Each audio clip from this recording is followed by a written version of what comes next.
스마트폰 등 다양한 디지털 기기가 만들어지면서 우리의 생활이 편리해졌어요. 하지만 디지털에 대해서 잘 모르면 금융범죄의 피해자가 될 수도 있어요.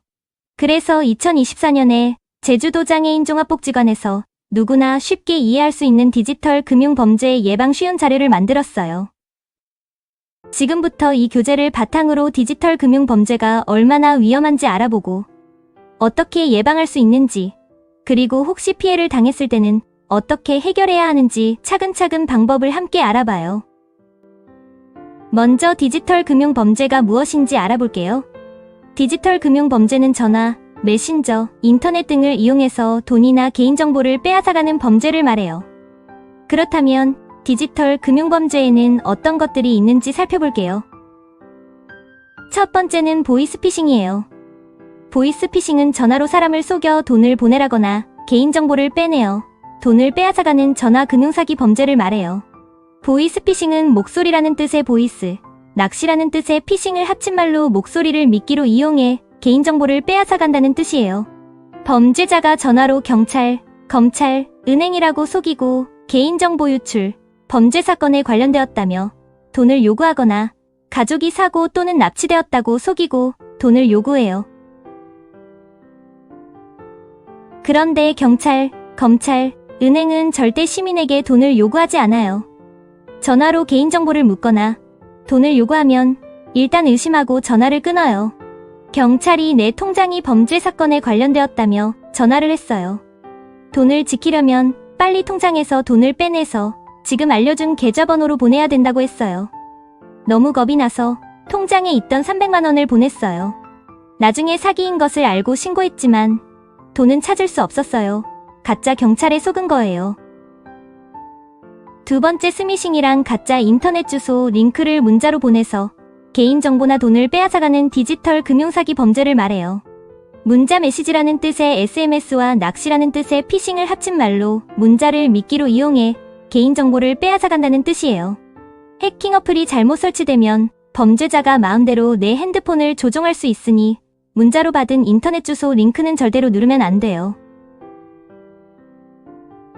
스미싱, 나에게도 일어날 수 있어요. 인터넷 주소 링크를 누르는 순간 핸드폰이 고장났어요. 그냥 고장난 줄 알았는데 해킹 어플이 설치된 거였어요. 나쁜 사람들이 내 핸드폰을 마음대로 조종해서 내 개인정보를 훔쳐갔어요.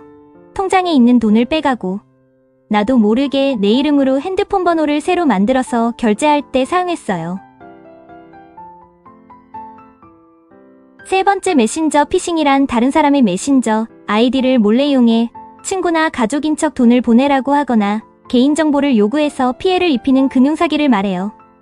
메신저 피싱은 메신저와 낚시라는 뜻의 피싱을 합친 말로 메신저를 미끼로 이용해 개인정보를 빼앗아간다는 뜻이에요. 범죄자가 갑자기 핸드폰이 고장났다고 하면서 돈을 대신 보내달라고 부탁하거나 주민등록증 사진, 신용카드 번호, 은행 계좌번호와 비밀번호를 요구해요. 인터넷 주소 링크를 보내며 이상한 어플을 설치하라고 한 후 내 핸드폰을 조종해서 돈을 빼가요. 꼭 기억해 핸드폰에 신분증, 통장 등 개인정보가 담긴 사진을 저장하면 안 돼요. 메신저 피싱 나에게도 일어날 수 있어요. 동생에게 핸드폰이 고장났다며 메신저로 연락이 왔어요. 급하다며 자기 대신 친구에게 돈을 보내달라고 하는데 괜찮을까요? 동생이 부탁하니까 의심하지 않고 돈을 보내려고 했는데 알고 보니 다른 사람이 동생인 척하고 나를 속인 거였어요. 네 번째 로맨스 스캠은 인스타그램, 페이스북과 같은 SNS를 통해 친한 척해서 좋은 관계를 만든 후에 돈을 빼앗아가는 사기예요. 로맨스와 사기라는 뜻의 스캠을 합친 말로 연애하는 척하면서 사기를 친다는 뜻이에요. 좋아한다, 사랑한다 말하고 친한 척하며 여러 가지 이유로 나를 속이며 돈을 요구해요. 내가 돈을 보내면 연락을 끊고 사라져요.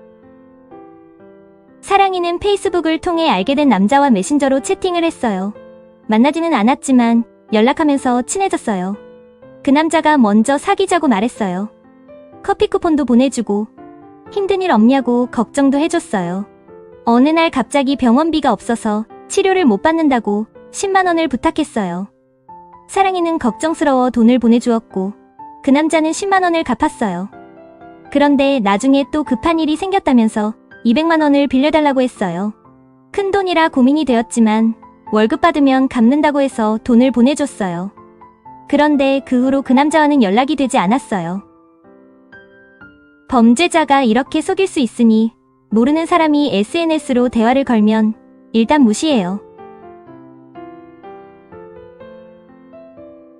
지금까지 보이스피싱, 스미싱, 메신저 피싱, 로맨스 스캠 등 다양한 디지털 금융 범죄에 대해 알아봤어요. 다음 편에서는 이러한 범죄들을 어떻게 예방할 수 있는지, 그리고 피해를 당했을 때는 어떻게 대처해야 하는지 자세히 알아보도록 해요.